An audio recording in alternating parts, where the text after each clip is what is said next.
Unfortunately, scams are getting more and more sophisticated, making calls and texts look like they're coming from your bank. I'm Christelle Bell, sharing what you need to look out for and the efforts to stop these scams in their tracks.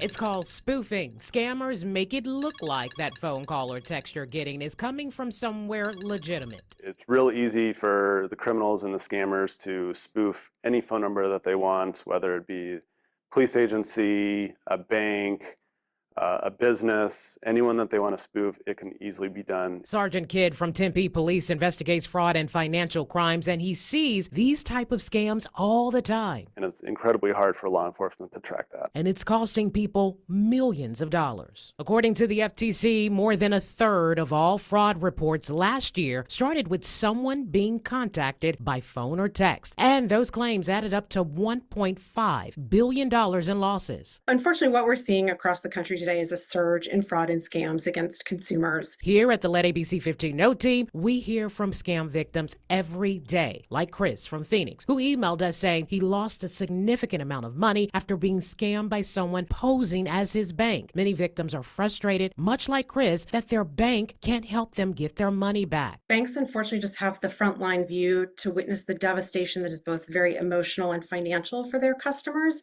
But it really is starting, long before it gets to us. That's why the Bank Policy Institute is calling on telephone and social media companies and even Congress to take action. Banks cannot prevent fraud alone.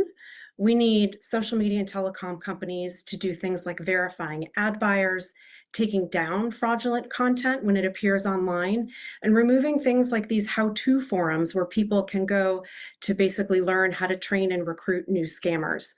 We also need them to authenticate callers to make sure they cannot impersonate a bank, because that's really how consumers are being tricked today. But there's also something that all of us can do to help stop these scammers. Report any fraud you see to the FBI, your bank, the Federal Trade Commission. These places help track and monitor what is happening out there, and they can really help all of us better protect consumers if we know what's happening. But if you don't report it, we really don't have a full picture of what's happening, how it's happening, and that is very useful information for those of us to have to better protect you. And you can always let ABC 15 know. We put all the links on how to report fraud and scammers with this story on abc15.com. I'm Christelle Bell. What's your consumer problem? Let ABC 15 know.